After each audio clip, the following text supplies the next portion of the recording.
So we are in a series on God's covenant with us. We started 3 weeks ago actually talking about covenant broken, the initial covenant that God made with humanity. Live in the Garden of Eden, don't eat the bad fruit, broken, and Adam and Eve were sent out. And there's a series of covenants in the Old Testament that God establishes with His people, and then eventually we learn about a new and better covenant that's found in Jesus Christ, of course. A new and better covenant where God writes His law in our hearts with His Spirit, and we find forgiveness and sins, and we don't have to sort of do. It's been done. And so really the first covenant past Genesis that's in the Bible is the Noahic covenant, the covenant with Noah. And if you're in theology for any length of time, you start thinking up fancy words, so you say things like the Noahic covenant. So you can say it with me. The Noahic covenant. All right. I'm not sure if it's worthwhile, but it's fun. Covenant's definitely worthwhile, the way to call it. I'm not sure. All right, so we're going to read from Genesis chapter 9. And I know Genesis 6 is on there. It's worth reading. I'm going to refer to it, but we're going to read from Genesis chapter 9. And that's on page 8 in the Bible in front of you. Genesis chapter 9. Then God blessed Noah and his sons, saying to them, "Be fruitful and increase in number and fill the earth. The fear and dread of you will fall upon all the beasts of the earth and all the birds of the air, upon every creature that moves along the ground, and upon all the fish of the sea. They are given into your hands. Everything that lives and moves will be food for you. Just as I have given you the green plants, I now give you everything. But you must not eat meat that has its lifeblood still in it. And for your lifeblood I will surely demand an accounting. I will demand an accounting from every animal, and from each man too. I will demand an accounting for the life of his fellow man. Whoever sheds the blood of man, by man shall his blood be shed. For in the image of God has God made man. As for you, be fruitful and increase in number, and multiply on the earth and increase upon it." Then God said to Noah and his sons with him, "I now establish my covenant with you and your descendants after you, and with every living creature that was with you, the birds, the livestock, and all the wild animals, all those that came out of the ark with you, every living creature on earth. I establish my covenant with you. Never again will all life be cut off by the waters of a flood. Never again will there be a flood to destroy the earth." This is the word of the Lord.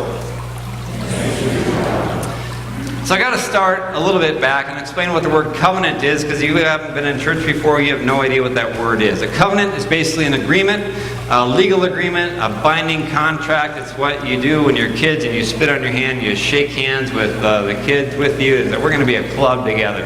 Or whatever. I don't know what girls do. I don't think girls do that. But whatever you do, it's a covenant. It's agreement with other people around you. And there's an exclusivity to covenants, isn't there? Like some of you are in covenants with the bank about your particular house. We aren't in a covenant with you. And also you're in covenant relationships with each other. Maybe as friends, you've agreed to be friends. Or sisters, you're together. Or as couples, we're together. And there's exclusivity to covenant. That's sort of the nature of the game. So God makes a covenant with us. But the nature of that covenant is that it doesn't include others. And that's exactly what happens here when God makes a covenant with Noah and his sons. He makes a covenant with Noah and his sons. He doesn't make a covenant with anybody else, primarily because he has just wiped everybody off the face of the earth, which is more than a little awkward, which we'll get to shortly. I was kind of deeply affected when we opened worship today and we talked about 10,000 reasons to bless the Lord. When the Lord gives and takes away, I will still bless the Lord. And the reason that touched me is I didn't know that song before I came to Calvary. The first person who sang that song to me was Jim Hopp. I remember week after week he's singing this song. I'm like, how do these people worship and where does this song come from? And I wasn't so sure I wanted to bless the Lord when God took things away, so I wasn't even so sure I liked the song at the time. But I appreciate it now, and I do like it. But I thought of you, Jim, because after hearing it just got taken away. And there that song is, I can still hear you echoing in my ear. And we bless the Lord when He gives and when He takes away. And there's this dynamic that when we walk with God, sometimes it's amazing, and sometimes it's like this bubbling brook of life-giving water coming toward us, and sometimes it's not. And all of a sudden, it's like someone turned the faucet off, and we still believe in the rock, we still believe in the Word of God, we still believe, but like where, what, where, why? And we don't get any answers. And God doesn't promise answers. And sometimes He doesn't give us answers. Last December, as many of you know, Marcia lost her mom and her sister in a very short amount of time. So short they were actually in the hospital, same room, next to each other, looking very similar stages about passing to glory. And we never got an answer in terms of exactly why, but it was so sort of unusual that we knew God was there and present. And when people pass away, often there's this thinness that happens between the physical and the spiritual realm, and that was very evident a couple of times. But Marcia went to a shower for one of her nieces, which is a miracle in itself. Whew. Okay. So they were, sorry. So she's at her sister's house, and one of her sister's daughters really shouldn't be able to have children just because of her the way she's made. You know how that works. But she's pregnant, and they had a shower for her. And they looked out the front or the back door or whatever and saw this double rainbow there. And it's a sign of God's covenant. Rainbows don't speak, right? It's all gonna be okay. It's more a symbol that God is God, He is with us, and He's promised never to leave us. He's promised not to destroy us. He's promised not to be a vindictive God who's against us. And every once in a while we see rainbows, and sometimes they're just beautiful, but sometimes they happen in ways and moments like this one. We think God is present even if I don't understand the storm. This is one double rainbow. The other one I thought I'd just put up here. This was taken on top of a mountain. Some of you know that I was really foolish, drove our camper up the mountain.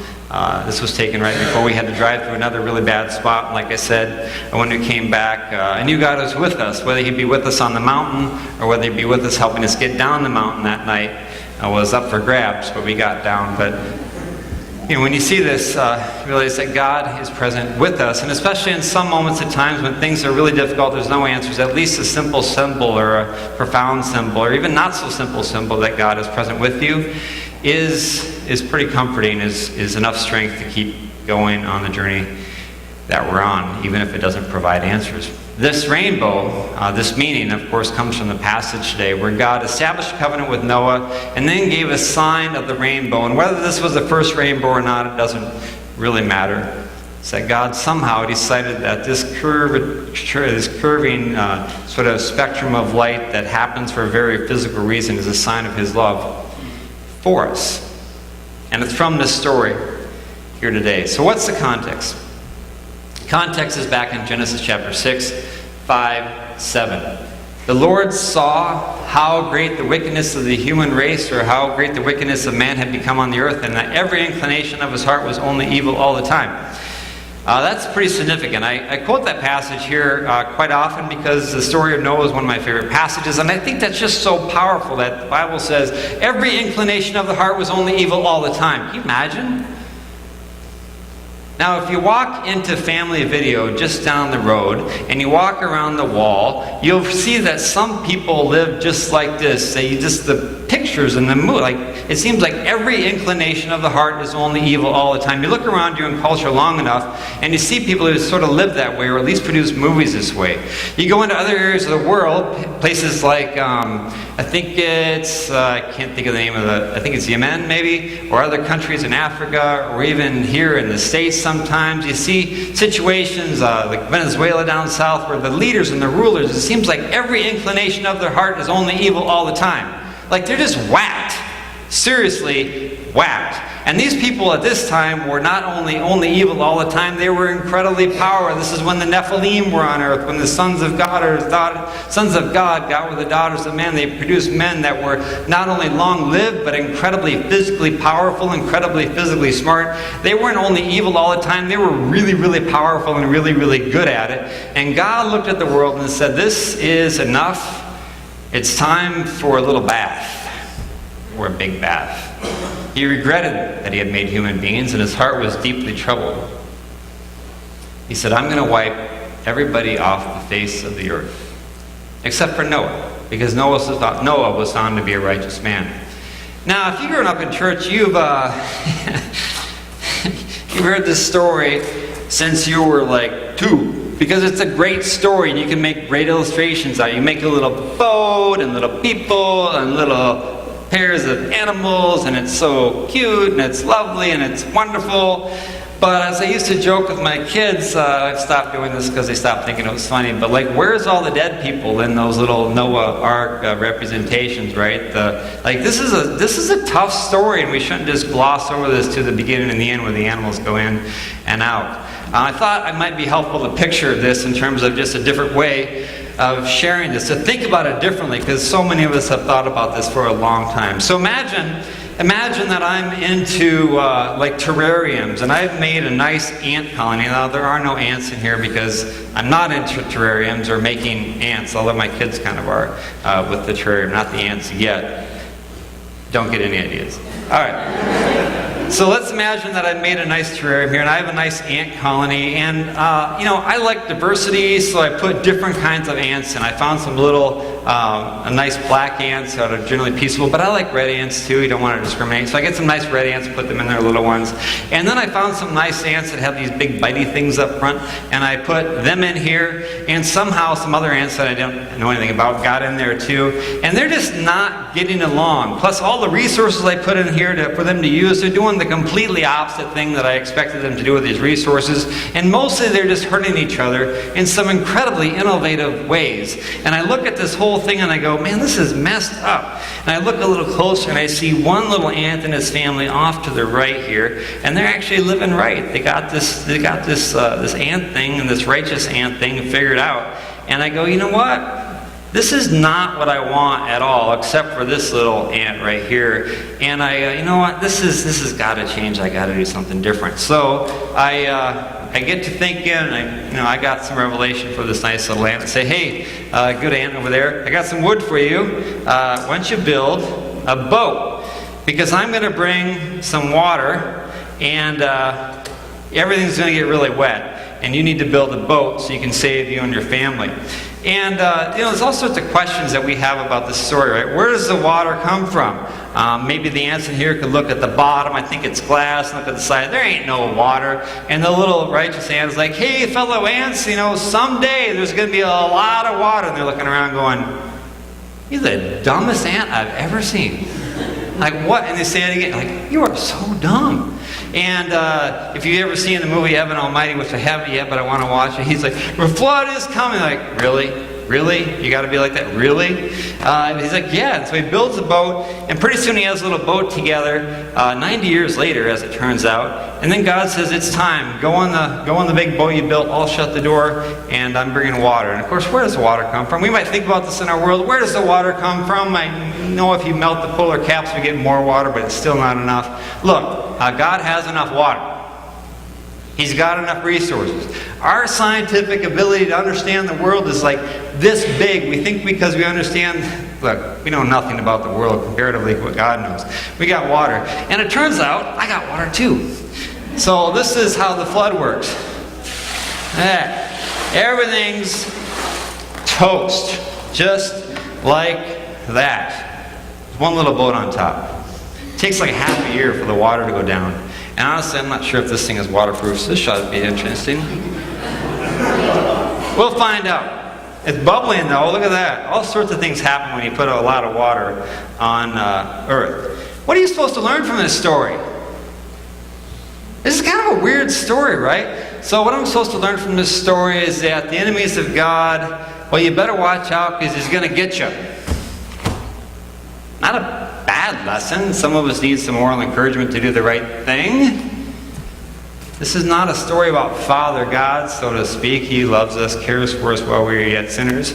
This is more the story of God kills us while we are yet sinners, right? It's helpful to look at the New Testament, because the New Testament uses this passage in some very particular ways. Matthew and Luke use this passage to say, as it was in the days of Noah, so it will be in the days of Jesus when he comes back. People will be living, selling and buying, being evil, and all of a sudden Jesus is going to come back and be like, boom! It happened once, it's going to happen again. Jesus is going to come back, there's going to be judgment, fire. This time, no water, fire. Probably a good thing because they're not very compatible, but again, God is God. Alright, so this is the one example. As it was in the days of Noah, so it will be in the days of... Let's see if this works. I can't see the next line, so... Technology. All right. So another way in Hebrews and 2 Peter is by faith. Noah being divinely warned. So in these two passages, kind of like an example of righteousness of Noah, because Noah was a righteous man. It's good to look at Noah and say he was a righteous man. He preached, he had faith, he built the boat when nobody thought it made sense at all. He was a righteous person. He had preached the word. Perhaps Peter found some inspiration here to preach the word to people who weren't receptive. But there's a whole series of lessons in here about living in a righteous way, even when culture is shouting at you, "You're so dumb." There's an encouragement in here to live right. And the last way is, of course, as an analogy for baptism, right? So Noah went through the waters of the flood. So we are supposed to go through the waters of baptism into the new life we have in Jesus Christ. This, by the way, is a great argument for using more water when we baptize people, right? At least not babies, but anyway, that's a joke, sorry. Anyway, so there's some great ways that we can use this passage, we can learn from this passage. But there's another way when we look at it in context, because this passage was not written to people in North America who sat in pews listening to something. Like, it wasn't written to us. First of all, it's for us, but it wasn't written to us. It was written, of course, to Israelites who were living in the desert, who were former slaves in Egypt, whose understanding of God was like minimal, and they just didn't know much about God. And mostly what they knew about the gods they had learned about slaves in Egypt, and now they have this character named Moses and his talkie guy Aaron, and they're supposed to learn about God from him. But how do you learn about God when you're in the desert and you have one guy who you don't like too much, and another talkie guy, and a sister who's kind of, who knows much about her, except she could sing and got leprosy once. But how are you supposed to learn about God? And through these stories is how they learned about God. And this story is given to Israelites who needed to know about God. First of all, in the story of the creation, they learned that God created everything. All the things they thought were God in Egypt were created by God, and was created orderly with intent, and they were made and valued and created in the image of God. In this story, they learned something quite different. They learned something that today you best can probably learn either from the internet or from Percy Jackson. Didn't see that coming, did you? No. That's why I got blue on today. All right, I'm mostly doing this for my daughter because she's obsessed with Percy Jackson. So if you don't understand this, that's fine. This is for her. All right, so Percy Jackson, I like to call him. It's a little much, all right? It's a little much. So my hesitancy with these books is they focus on the Greek gods and all this mess, and it's whatever is true, holy, pure, excellent, praiseworthy, think on such things. And it's a novel, but it's kind of glorifying these ancient jerk gods that weren't very nice. And then he got done with this series, and I won't rant. All right, I'll try not to. When books, here's the thing. With this book and other series, I think we're so far away from where our Christianity came from that we barely recognize the context and the messed up things that were there back in the day. So when we look at the Old Testament, we're like, how could God be so vindictive? And how could God be so angry? Look, we take the very Christianity that we've been formed into, the very sensibilities that come from the New Testament, and we assume that people back there had those same sensibilities. So how could God be violent? They could not conceive of a God that wasn't violent. That's why it took so many years for the Old Testament to go into the New Testament to finally get to the picture of Jesus that is a representation and the actual God himself of a God who cares for us and dies for us. They could not conceive coming out of slavery in Egypt of a God who's not all powerful and all vindictive and all violent. So the story starts out with a God very much like the gods they would have known, a God who does whatever he wanted, right? Whatever. Gods do not care about people. So if his people start messing up, it's time to pour some water on them. Every god in the Greek pantheon of gods would do just that. Not everyone. Some would do it with fire, some would do it with other things, right? But they're all vindictive. Egyptian gods, Rome, it doesn't matter. You go to the backwoods of Papua New Guinea, you go to anywhere, gods who are not the true God, gods, this animistic stuff, is messed up. The lesson isn't so much for us, it's for people who believe in these false gods and gods that never did anything good for people. As the story progresses, What you get is an astounding revelation about who God actually is. Because at the end of the story, after he's wiped out everybody, this God, this all-powerful God who can do whatever he wants to, except which he has decided himself to restrict himself in, says to Noah and his people, I'm never going to do that again. Like, say, what?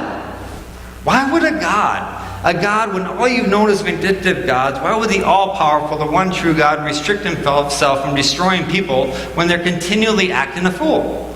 Why would God do that? Well, he cares about people. He loves people. He's for people. Here's the passage. He said, never again will I curse the ground because of man, even though every inclination of the human heart is evil from childhood, and never again will I destroy all living creatures as I have done. This isn't just a covenant with people, it's a covenant with the earth. Romans says the whole creation groans as in the pains of childbirth, waiting for an eager expectation for the sons of God to be revealed. When we someday will be revealed as sons of God, not the Son, but sons of God, all of creation will be liberated from its bondage to decay, and all things will be restored. Mosquitoes will go back to eating fruit instead of meat. Viruses will be restrained, and they will act crazy no more.